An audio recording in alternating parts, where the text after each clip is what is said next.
I think inflation is now a permanent issue, and we're not going back to that old deflationary world. And I think sound money alternatives are the no-brainer best investment for the next 5 or 10 years.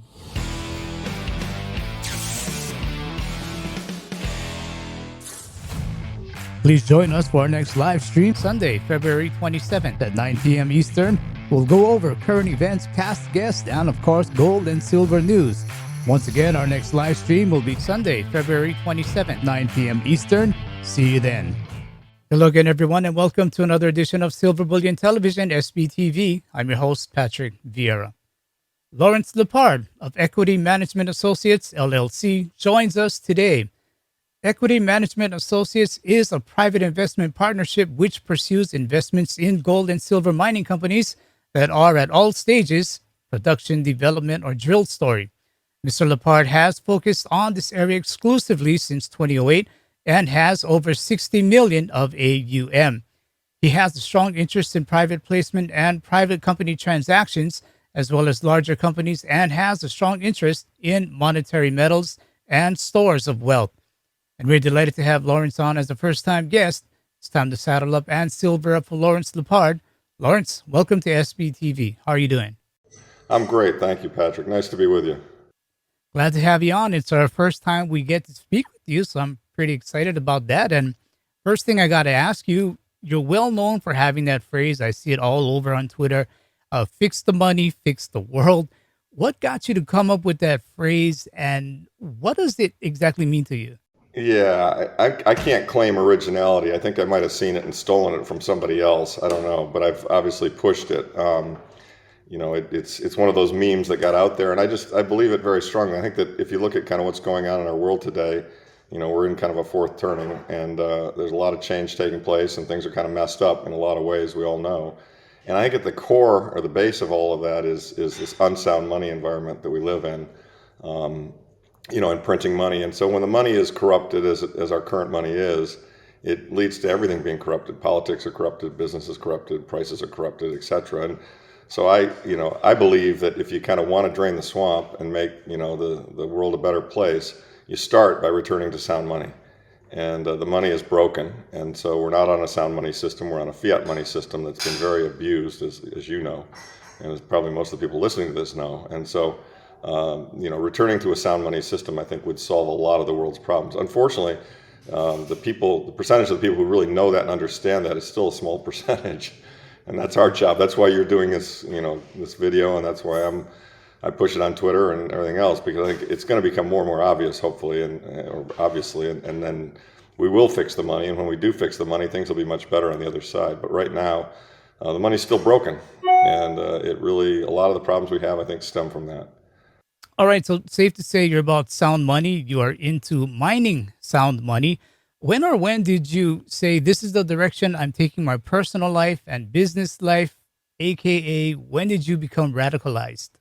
Yeah, it's a great question, Patrick. So 2008 was an earthquake for me from an investing point of view, right? I mean, until that point in time, the government had been printing money, and they took interest rates very low after the dot-com bubble burst in order to blow a housing bubble. But when the housing bubble burst in 2008, the steps they took were just, to me, as a sound money person, they were kind of shocking, right? They printed a ton of money, they bailed out all the banks, they took interest rates to zero, and they said they would do whatever it took to kind of refloat the system without penalizing or changing the system.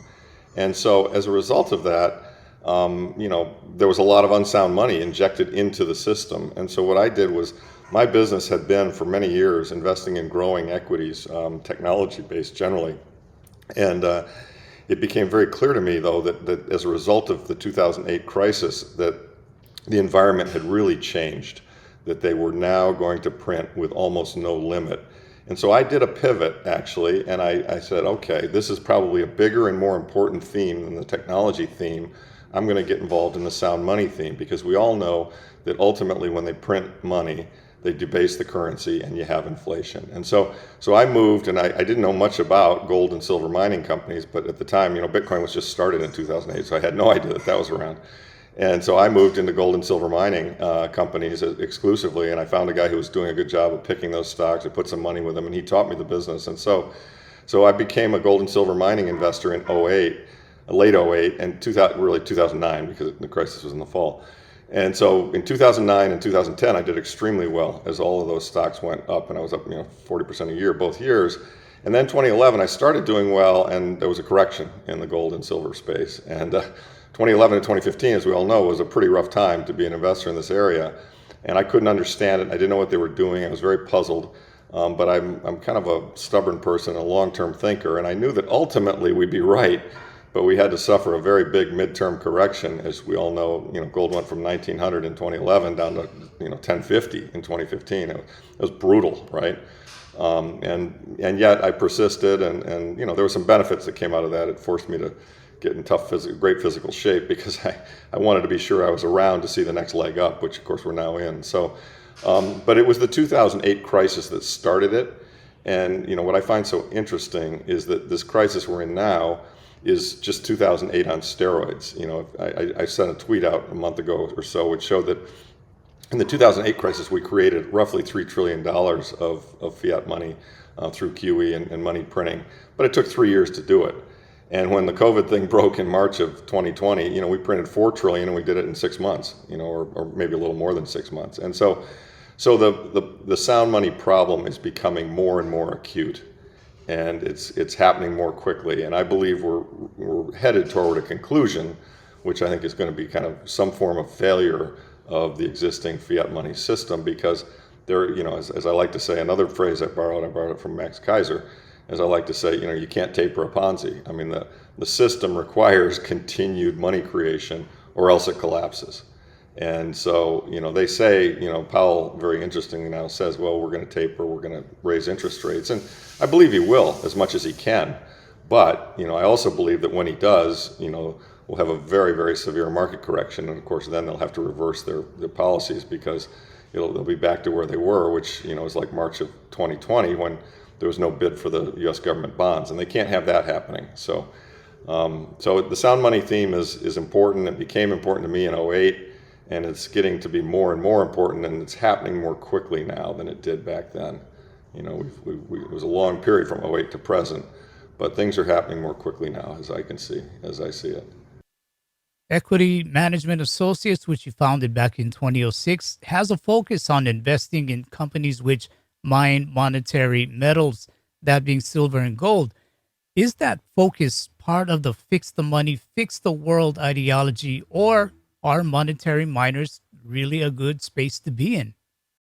Well, a couple of questions in there. I mean, the mining of silver and gold business is a tough business, as you probably are aware, and many of your listeners are aware. I mean, they're breaking rocks, and there's a lot of uncertainty, and there are a lot of things that can go wrong.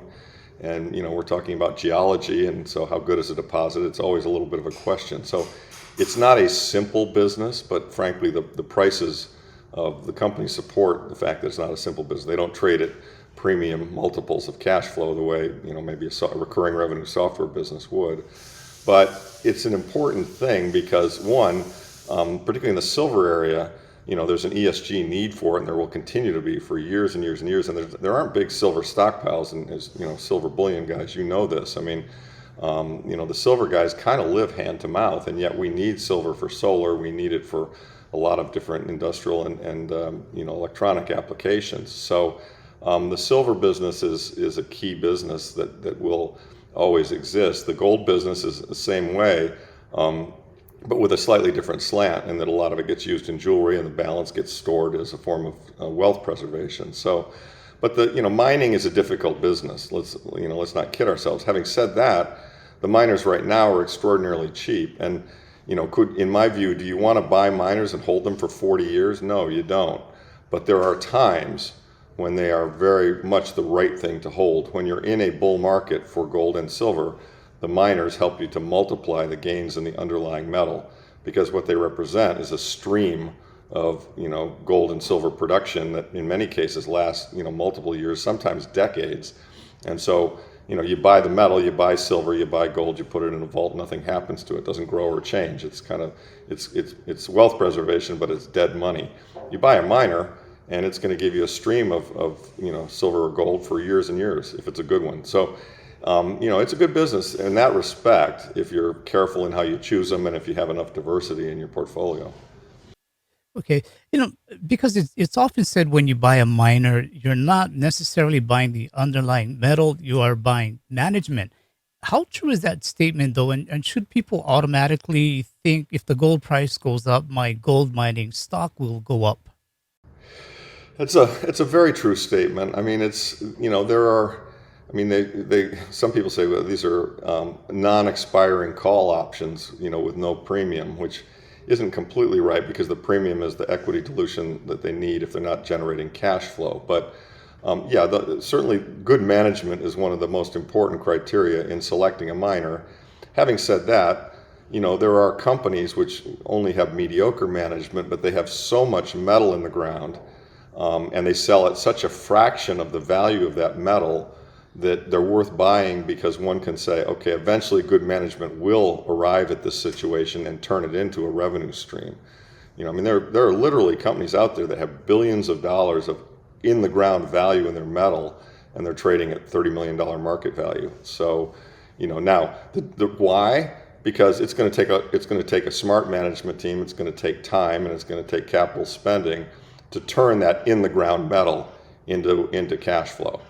And so, it's all about cash flow out of these things. And that's why I tend to try to focus on the companies that are actually generating positive cash flow. Because, once you have positive cash flow, you don't have to keep coming back to the market saying, give me some more money or I go bankrupt. And, so that to me, that's the best segment of the market to be in, the growing cash flowing companies. But, all the segments have their own positives and negatives. I mean, obviously those growing cash flow companies, you have to pay a little more for that. There are some, like I said earlier, there's some companies that have enormous sums, value of money of metal in the ground that trade at fractions of that metal. And yes, I mean, to a degree, all the stocks move with the underlying metal prices. I mean, it's pretty straightforward. It's a simple calculation to say, okay, the metal is worth, I mean, if the metal, it's like take 2015, when the metal was worth $1,000 in the ground, a lot of it was, because the gold price was 1,050, a lot of it wasn't economic. I mean, it's the average price right now to get an ounce of gold out of the ground. The average ASIC price worldwide is about $1,050, $1,100, which means if the metal is selling at 10, back then when the metal was selling it, back then the ASIC was lower. But the point is, there needs to be a spread between the price of the metal and the cost of pulling it out of the ground. And if that spread's not large enough, nobody's going to invest the capital to pull it out of the ground. But but the metal doesn't move. I mean, that's the one beauty of it all is, I mean, some people look at this and they say, I own gold. I own a company that has a gazillion ounces in the ground, and it's not going anywhere. It's still there. And if suddenly the gold price is $3,000, all that metal is economic to go mine, and that company's going to go up in value many multiples of its current price. So, that's really the issue that you're facing is, what have you got? How much is coming out? Do you have positive cash flow? If you don't, how much money and time and how good is the management team? And are they going to be able to pull the metal out of the ground? And there are a ton of risks here. I mean, that's when I said earlier this is a tough business. It is. I mean, you've got permitting risk, you've got environmental risk. They're really good deposits where everyone's protesting and there'll never be a mine built there because of the locals. They hate mining. You've got government risk. I mean, you've had countries that say we're going to seize the mines or we're going to heavily tax the mines. You've got development risk. I mean, once you get a plan to mine it, you develop your PEA and your feasibility study. You've got to hope that the price doesn't go up, the costs don't go up. I mean, you've seen that recently, and several big companies, have had huge cost overruns. IM Gold with Cote or Argonaut Gold with Maginot. So you get. There are a lot of issues. There's a lot of slip between the cup and the lip on a company that has metal and is trying to generate cash flow. That's a tough place to be. I mean, you can make it work, but it's not simple. The much simpler way is to be involved with a company that has positive cash flow, and then hopefully can either grow the production of that mine or they can use that cash flow to fund the development of mine number 2 or mine number 3 or mine number 4. So those are some thoughts on kind of how I look at it. Okay, you mentioned about how much it takes to get an ounce of gold out of the ground, and I know silver's a bit different. You have primary miners, and then you have secondary miners. But Right. ballpark, would you know how much it takes to get an ounce of silver out of the ground?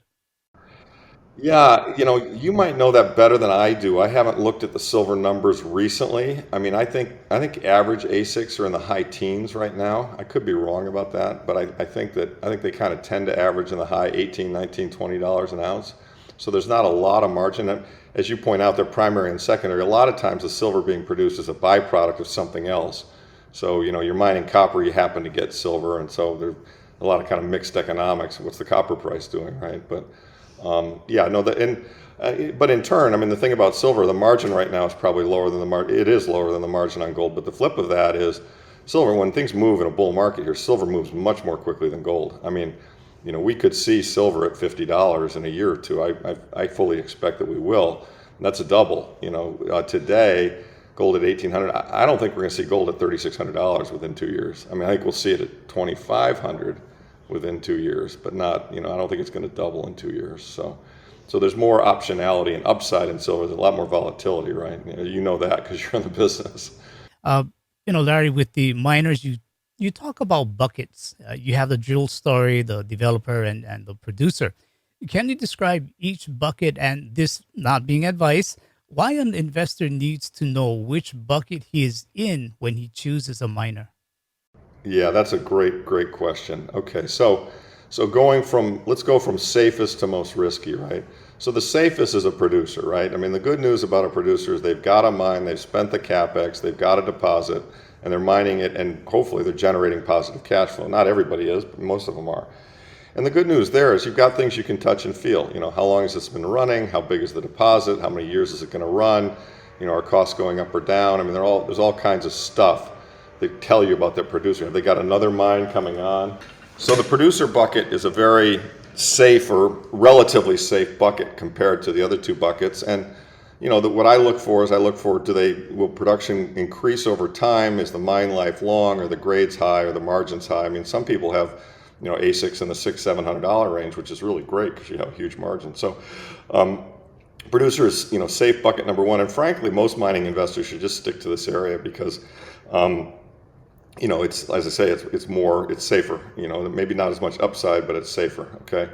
The development story bucket is the person or the miner that has they've got a defined resource, and they're somewhere between having a proven defined resource, 43101 compliant, and having gold coming out of the ground or silver coming out of the ground. And so the issue with these is what's it going to take, and how long is it going to take, and how much capital is it going to take to turn this into we've got a deposit to we've got positive cash flow.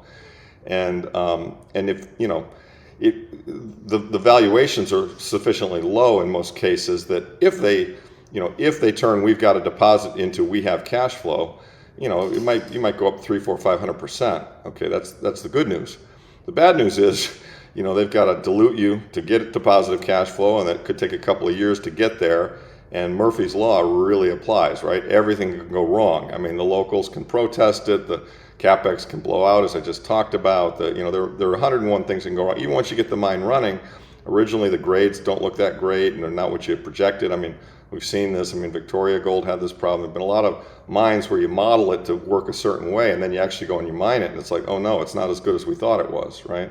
And some come in and they're better than you think they were. But the point is that the development bucket has a lot of risks. On the other hand, making 5 times your money is a good thing if it works. And, it's unlikely that you're going to make 5 times your money quickly or easily in a producer. So that's the development drill bucket. And I do some of those. I mean, you have to be very careful though. And that's where management and the quality of deposit really count. I mean, I think most of them I don't do, but occasionally I'll see one. I'll go, you know what, this is a good risk reward. It may not make it, but probably if it does, it's going to be a big return. It's worth it. The drill story bucket, this is I've got some geos, I've got a trend. It's a closeology play. If you look 10 miles up the road, there's a really good mine, and this is the same geology. I bet if we poke some holes over here, we're going to find more gold or more silver. Is often the way they do it. You fly it with aeromag and geophysics, and you do ground sampling and testing. And the geologists say, I think there's some metal here that's mineable.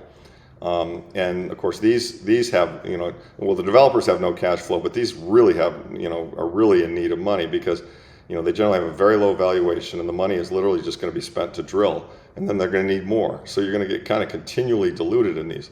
That's the bad news. The good news is if it turns out that the deposit is really a monster, you could make, 10, 20, 50, 100 times your money. I mean, the very early drill stories, I mean, and some of them, and even if after they've discovered a little bit of gold, you get in, you can still make a lot of money. I mean, the examples being kind of newfound gold or Great Bear, or, whenever you find a deposit that has the potential to be 5, 10, 15 million ounces, 15 million ounces in the ground is worth $1 billion or more, well over that. And so, yeah, right. So when you start with a valuation, you're doing a private placement, or you're making an investment in a small company, and the market cap is 10, 20, 30 million dollars with the potential to go to $1 billion, that's a big multiple of your money. But I emphasize, potential, no guarantee. They need to keep raising money to get there, et cetera, et cetera. So the drill story is really, it's like oil wildcatting. I mean, if you get it right, you can make a ton of money. If you get it wrong, you can lose all your money. And I participate in some of those too. And I view the best way to do drill stories is I like to see companies that have actually found a little bit of something. I very rarely will do hey, I think if we put a hole over here, we'll find some gold. It just doesn't work out enough to justify that risk. I tend to kind of think, I like the ones where they say, we put a few holes here and we found some gold and we can see the structure. And if we keep putting in holes, we think this is going to turn into a lot of gold. And yet the value is still 10, 15, 20 million. And so when you see that, sometimes that's worth taking the risk if the guys are good. So, and then, we all know the Lassonde curve. I mean, all drill stories peak out at some point. And of course, then they become development stories. And often it's, the gap between, I mean, when you're going from 0 ounces in your 43-101 to a couple million ounces in 43-101, you get a big step up in valuation, and the stock will generally go up quite a bit. Then you got to turn it into a mine. And usually the stock comes down quite a bit as everyone says, oh my goodness, this won't be a mine for 7 years. So why am I holding this stock? So, so the way you play the drill stories is you try and find them on the early part of the discovery. And then as they get to be fully valued, you sell them and let somebody else hold on to them until the time when they look like they're going to become a mine. If you're enjoying this chat with Lawrence Lepard and I, consider subscribing to our YouTube channel to let the algos know you want more content like this. And if you want to learn more about systemic wealth protection, please do visit us at www.silverbullion.com.sg. I'm thinking of another story, and that being the Fed. Larry, what's your opinion on the Fed story, the government story, where there seems to be a type of gold and silver suppression going on?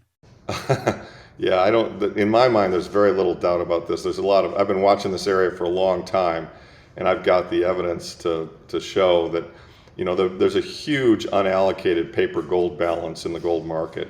And that has occurred because the governments have decided that it's in their best interest, to support their fiat currencies, to sell paper gold short into the marketplace.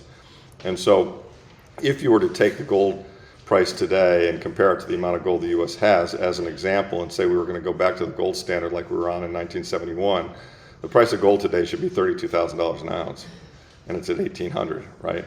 And the difference is that people have created all of that paper gold to supply the market. I mean, the estimates vary, but we think there are between 300 and 1,000 ounces of paper gold that don't exist, that have been used to hold the price down. And that if everybody who owns paper gold were to suddenly say, please deliver it, the price would go right through the roof because there just isn't enough gold out there. So, there's in my mind, there's very little doubt that this has occurred. I mean, the authorities on this subject are a group called GATA, and GATA.org. Bill Murphy and Chris Powell have documented this for years, for 10 plus years, and there are a lot of other people who followed it as well. I mean, there's all kinds of footprints that show how they did it. It was Robert Rubin, and it was a bunch of folks, including Larry Summers, who wrote a paper with Barsky called Gibson's Paradox. And the government figured out. I mean, in fact, another good clue on this subject is when Paul Volcker, who stopped the last great inflation we had in 1970 by taking interest rates up to 20%. In his memoirs, he writes that one of the great mistakes they made during the 70s was not suppressing the gold price. Right? He wrote it, right? And I mean, what that tells me is that they're very active in gold price suppression, right? Yeah, absolutely. All right, I'm going to stop searching for the next Paul Volcker to tame the inflation going on there. Okay. So, Larry, we are expecting tapering from the Fed. We are expecting rate hikes. We expect Fed chairman to talk about tools. Larry, when I hear tools, I think that something is either being built or something is broken that needs to be fixed. And you kind of touched on this. So I'll go with the latter. What tools does the Fed have to fix the current monetary system, and why is it broken? Well, it's broken because they're caught in a Keynesian trap of ever increasing the debt, to keep the system going, and we know that. And the tools they have are, really just raise interest rates and stop printing money. The problem with using those two particular tools is that the system would collapse, and they know it, and they don't want to have that happen. So more likely, what I think is going to happen is I think we're going to have very high inflation. I think they are going to raise rates because they have to, because inflation is so high. I think eventually that's going to lead to a big setback in the market. And I think that when that setback comes, they'll have to reverse course and go back to printing money to keep the system going, because the Fed has pretty much announced that really they don't just have two mandates. They used to have the mandate of full employment and low inflation, and they've got a third mandate now, and they've said it, which is stability within financial markets. And so, they now know that inflation is a problem, and so they're trying to address it. I understand that. The problem they're going to have is that as they address it, it's going to lead to another big downturn in the marketplace. And in the beginning, that's fine. I mean, I think they can probably tolerate a 10 or 20% down in the S&P. I think if they have a 30% down in the S&P and the bond market starts to sell off heavily and interest rates start to go up a lot, that's going to be a real problem. And they know it. And at that point in time, inflation will have come down a bit, and so they'll go back to quantitative easing and they'll start printing money again. So, it's just a continual cycle. I like to say the Fed is driving a clown car, and the clown car is bouncing off of the guardrails. One guardrail says extreme inflation, and the other guardrail says extreme deflation. And so, March of 2020 happened. The U.S. government bond market started to fail. Everything was blowing up, and they realized, COVID, oh my God, this whole thing's going to collapse unless we print like crazy. And sure enough, they printed like crazy. So they drove hard into that guardrail of extreme inflation. But now, of course, we all see the numbers coming through. They tried to fool us and say it was transitory. They knew it wasn't. And we see the numbers coming through, and they're going, uh-oh, we got a real inflation problem. We got to go to the other guardrail. And so this is why you've got bad cop Powell saying, and everyone's jumping all over. We're going to have 6 rate increases. We're going to have quantitative tightening. We're going to do all this stuff. And for all I know, they probably will. I mean, I think they're kind of clueless sometimes. And I think they will start to do that tightening thing, and they'll go in that direction as hard as they can until something breaks. And something will break, because the system cannot handle higher interest rates. The system cannot handle a reduction in the money printing. Those are mathematical facts, not my opinion. And so when that system goes and starts to fall apart as a result of their having driven towards the deflationary guardrail, they'll bounce off of that again and come back and say, "Oh no, we didn't mean it. We're gonna drop rates, print money. Everything will be okay. It's cool. And by the way, now that the economy slowed down a bit and we'll have better year-on-year comps, inflation's not such a big deal, right? And so it'll seem totally natural for them to go in the other direction. But remember, every one of these moves increases the money supply. Every time they go towards the inflationary guardrail, they increase the money, and they increase it by more. I mean, this is the point I made earlier in the interview, where it took them 3 years to add 3 trillion in the first quantitative easing coming out of 2008. It took them 8 months to add a couple trillions, 3-4 trillion in the 2020 example. And of course, when the next one comes, it won't be 3 or 4 trillion. It'll be 10 trillion. They'll have to continually keep adding money to the system, because the system needs new money to grow. And this is the problem with a system that's based on fiat currency, is that it'll spin out of control. And so they're going to need to at some point reset with a sound money alternative. And I think that'll be gold. There's some argument it'll be Bitcoin, but there's no certainty on what it'll be. But when inflation gets bad enough, the politics will change, and somebody who is a sound money politician will come into view, and everybody will vote for them because they'll say this is horrible. We can't. I mean, $10 gasoline. I mean, how can we live with these kind of inflation numbers, right? And I think that will be happening at some point in the next 5 years. Yeah, all great points there. But Larry, if the Fed raises rates, how high can they really go? Because in doing so, as you touched on, the markets will take it negatively, and besides the markets, you have people who have, let's say, high debt loads. Their loads are going to get harder to service. Yeah, no, nobody knows. I mean, certainly if you look at the 2018 example, I mean, and how they were at what, 2.25, I think, on Fed funds. I mean, I don't think they can go very far. I mean, obviously they're still at zero. By the way, they're still printing money. I mean, they haven't even stopped. The tapering's not even over yet. And by the way, interestingly, stock market's not exactly looking stellar these days, right? I mean, you got a lot of technology stocks who've lost half their value, and that was the frothy area, and the froth has come out of that. And you've got kind of the big indices who were kind of stuck. They're not, last year was an up year, but this year so far, they've been kind of flattened down. So, I mean, they haven't even really started the serious tapering, the serious interest rate increases, and the stock market's starting to feel it. Also, the bond market's starting to feel it. I mean, right, the 10-year now, I'm showing a 10-year of, well, now today it's a little bit better. It's 1.99, but it was up over 2% on the 10-year. And so, it's a real issue. I mean, I don't think they can go very far. I mean, they certainly can't. What would be called for? Think about it. With a 7.5% inflation print, interest rates ought to be higher than inflation, right? I mean, which would imply maybe they should be 8, 9, 10%. I mean, imagine what a 10% interest rate would do to today's highly leveraged world. I mean, everything would blow up, right? I mean, we're going to have a hard time getting to 2. But it's unknown, of course, because these are markets and you just don't know how they'll react.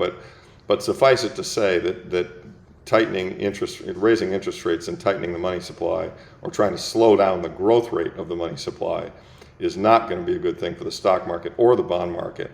And eventually something will break, and that will lead to the clown car, change of policy. Oh my God, no, we're not going to let it break. We're going to, QE, whatever it might be. We stand ready to make the markets, liquid and sound, right? Which is kind of the standard behavior that they do. So. Yeah, I'm trying to imagine who the 4 people might be in that clown car, but I'll save that one for I'll save that one for another time. Maybe people can comment who the 4 people in the clown car will be. But Larry, has the monetary system become a political tool? I mean, we have stimulus, we have helicopter money, we have talks of modern monetary theory. Absolutely. I mean, and it's interesting to me the way that the political system has incorrectly assumed that there's no cost of doing all this. I remember when Dick Cheney said, Reagan proved that deficits don't matter. I mean, the United States was in a very favorable period from the 80s into 2020, in that we had a natural deflation occurring as a result of a combination of technology enhancements and, China becoming incredibly productive and doing a lot of things. The China price and their low-cost labor, their willingness to manufacture things very cheaply. This created a long deflationary trend, and I think a lot of investors have in their mind kind of concluded we always will live in a deflationary world, and inflation is not a threat. And that's particularly what the modern monetary people have said. Don't worry about inflation. It's not a threat. And these deficits, we don't need to worry about them because we control the printer and we can print the money to keep the system going. And of course, in the short run, when you have a long-term overlay of a deflationary trend, it's easy to look backwards and say, "Oh, that sounds right. Okay, I get it. It's fine. We can spend this money. We can send checks to people. We can do what we did when COVID hit, right?" The problem is that just logically thinking about it and taking it to its extreme, if you print an unlimited amount of money and there's a limited amount of goods and services, you're going to eventually get inflation. I mean, you may short term, the fact that you had there's no inflationary psychology historically for the last 5 or 10 years, that helps you. But longer run, eventually, all that money is going to chase things. And of course, that's what's happened, right? We're seeing that in spades.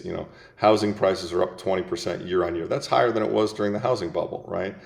Gasoline is at record highs. Oil is at nearly record highs. So inflation, wage inflation is there. I mean, you name it. You go through natural gas. I mean, you look at everything is inflating, and not just at 7%. I mean, the 7% is kind of their cooked number.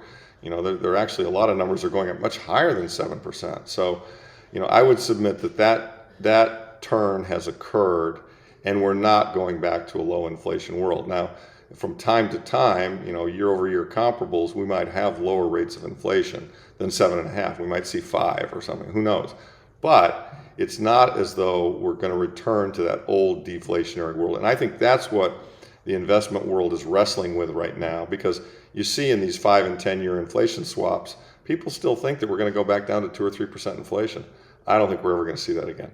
I think inflation is now a permanent issue, and the issue is, will it be 4% or 12%? And both of those numbers are bad, right? And so, 4%, you can't have interest rates at 0, because and who's going to buy the bonds? And that's the other thing that's going to happen, in my opinion. The bond market is going to sell off because it's going to say we're not getting compensated for this inflation, and therefore the government's going to have to buy more bonds, and of course that means they're going to have to print the money to buy the bonds because the foreigners aren't buying the bonds now. So, all of these things lead to the important point that I try and make over and over again, which is that sound money alternatives are the no-brainer best investment for the next 5 or 10 years. And let me describe why.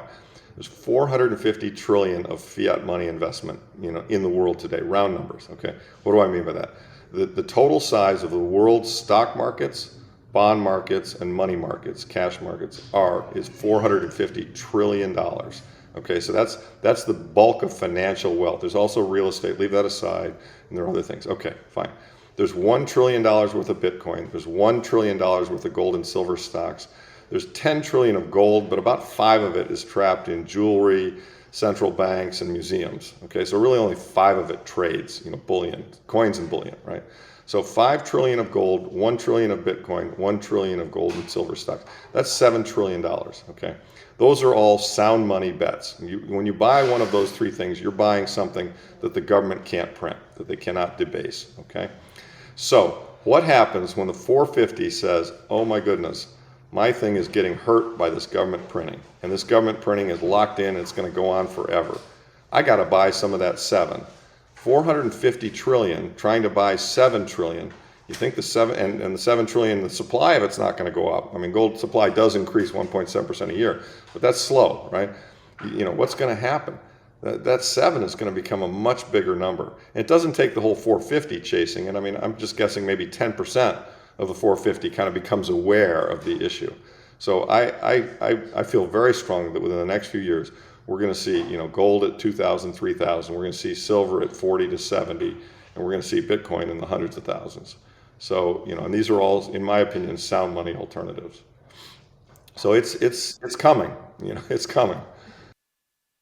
Yeah, I completely agree there.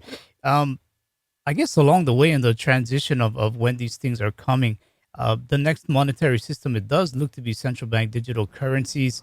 Yeah. What's your take on CBDCs, and do you think they have a chance of being commodity backed? Yeah, see, I don't think that's going to work. I agree with you. That's what they're signaling. There's no doubt that the people who run the system want to keep control of the system, and they've thought this problem through, and they thought to themselves, okay, here's what we'll do. We'll do CBDCs. We'll shove it on everybody, and you'll have to use it. Here's the thing, though. Individuals with their own money and their own savings can make decisions about what they do. And so, one of the beauties of gold and silver and of Bitcoin is that they're not controlled by the government. They're independent from the government. The government can't really mess with them. Not the government can. The government can change the rules and try and hurt you. But in general, the underlying asset, they can't really mess with it, do much with it. The reason you want to seek something other than the existing system is the government's broken and messed up. Are you going to accept the government solution to the problem that the government created? They come along and say, don't worry, we'll give you the CBDC, and you're going to say, yeah, that's like you just told us, don't worry, the dollar is sound, and the dollar just lost half its purchasing power. Why should we believe you now? So I think the problem that they're going to have with their whole CBDC push is that the people are just not going to accept it. They might accept it to a degree. If governments say you have to have a CBDC to pay your taxes, well, people say, okay, fine, they'll convert some money, get the CBDC, pay their taxes, move on. But in terms of what we're talking about here, the important thing we're talking about here is, where do people store their savings? You make some money, you have some savings, you want to preserve it so that in the future you have money and your kids have money. Where do you put your money in order to preserve it in a system that's badly broken. And I think as people come to realize how broken the system is, they're going to come to the conclusion, I'm not going to trust a solution that came from the people who broke the system, right? And that's what a CBDC is. So I think that there's no doubt in my mind they're going to try it based on what they've signaled. But I also think there's very little doubt in my mind that the average person is not going to accept it. Nobody's going to say, oh, that's a good solution, let's do that, right? Not after seeing what they've done to the currency. Right, right. So the average person, he may be looking at things like junk silver, silver, gold, Absolutely. Bitcoin, maybe some real estate, maybe even a proper gold-backed token. Absolutely, absolutely. Anything that's sound. Real estate's a great choice if the taxes aren't high on it. I mean, just stuff. I mean, I think, if you look at it, there's some great charts that show, if you Google Goldman Sachs Commodity Index compared to the S&P 500, I mean, commodities have never been more deeply undervalued than they are right now. So, I mean, I think you could do well, owning copper. You can do well owning, farmland. You can do well owning soybeans. I mean, I think all commodities are going to benefit from the failure of this currency that we see right now, because they're absolutely necessary inputs to human life. And so, and they've been suppressed, and they've been cheap, and they've been underinvested in. That's the other thing that most people don't understand, is that it's not as if there's been a lot of investments made in increasing productive capacity in commodities. No. All the money has been chasing stocks and FANGs and, all the sexy stuff. And so there have been very, very few new gold mines or new silver mines or new productive capacity for copper. I mean, CapEx has not gone into these areas. And as demand and prices go up, you can't respond instantly. You can't, like copper, take copper as an example. It's very important and very necessary. If we're going to turn the whole fleet of cars into electric cars, which we'll have to do, you need a lot of copper, right? And, copper production is not growing. And you can't just turn it on. I mean, if you decide, well, we want to produce more copper in the world, that could take 5 or 10 years and much higher prices to have that happen. So, these commodities are going to do quite well for some time, until we get a supply response. So, Okay. Lastly, Larry, where in this transition would you say we are from the current monetary system to the next? that's a great question. I mean, predicting the future is so hard, and I don't really know. And you look at fourth turnings and how long they last. You assume this one started in 2008. We're now 12 years into it or more. No, I'm 14 years into it. I guess it was in 08. 2000, fourth turnings typically take 20 to 30 years.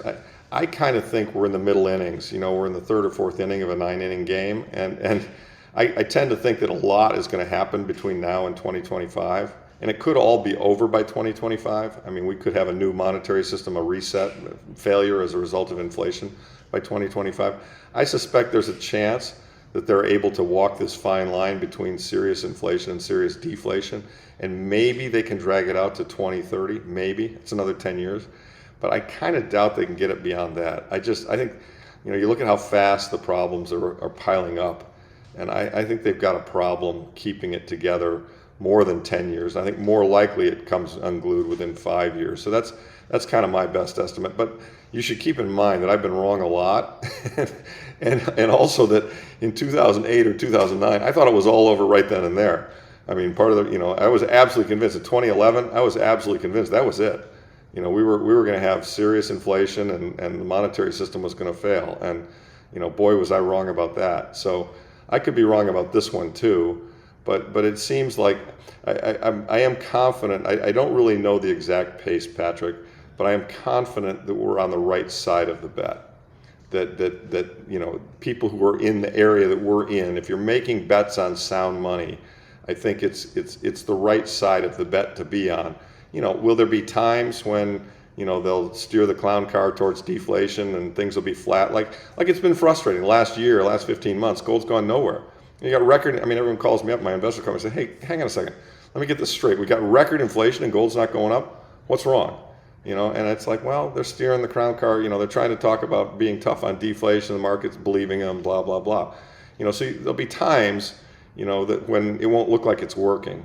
But gold was up like 5 or 6%, last year, and 2 years before that it was up 20% a year consistently. So, and it'll be up again. I mean, we're on the right side of it. How fast it goes, hard to tell, uncertain, but it depends on what a lot of people do, right? But I think we're on the right side of the bet, and I think it is a bet that's important. I think all people need to have some of their investment assets allocated to a sound money theme, because it's very clear to me that the money is not sound and that this theme will outperform most other themes. So that would be kind of my closing statement that I would make, that just make sure that you have some sound money in your portfolio. You don't want to have zero, because in my opinion, inflation is going to be a real problem in the next 5 and 10 years. Yeah, absolutely. Completely agree there. But that clown car, I mean, Jerome Powell, Neil Kashkari, maybe Bullard. Do we throw Yellen in that clown car? Yeah, those are the top three. Those are the top three for sure. Kashkari for sure. He's definitely a clown. Yeah. But does she go back into that Fed clown car, or where does she go? Or do we just run her over? Oh, Yellen. Yeah. Yeah, no, she's probably in there too. I don't know. We run her. Yeah, she's over at the Treasury, I don't know. The whole lot of them. I mean, they're all in the same boat. I mean, the other, leading candidate for the clown car, and she's kind of outside of it all, but she influences a lot of people, is this Stephanie Kelton, this MMT woman. I mean, she's of the view that we can just print unlimited amounts of money without consequence. And, I mean, a fifth grader can understand that that's just not logical. That if you print a ton of money, you're going to have serious debasement of the money and inflation. But unfortunately, there are a lot of people who don't see that. And so that's where we're probably headed. Yeah. Okay. Lawrence, before we wrap up, can you let the listeners know where they can find more of your work and opinions? Yeah, right. So I'm active on Twitter, and there's a lot of good information on Twitter. I encourage everybody to use it for the information if you can, avoid all the noise. Just under my name, @Lawrence Lepard. And then, I write a free quarterly newsletter, and you can get on the list to receive that if you like. And you can find that newsletter, and you can find information about my fund at my website, which is EMA2.com. So if you just go to EMA2.com, there are a lot of white papers and a lot of quarterly reports and just a lot more information fleshing out everything I just discussed.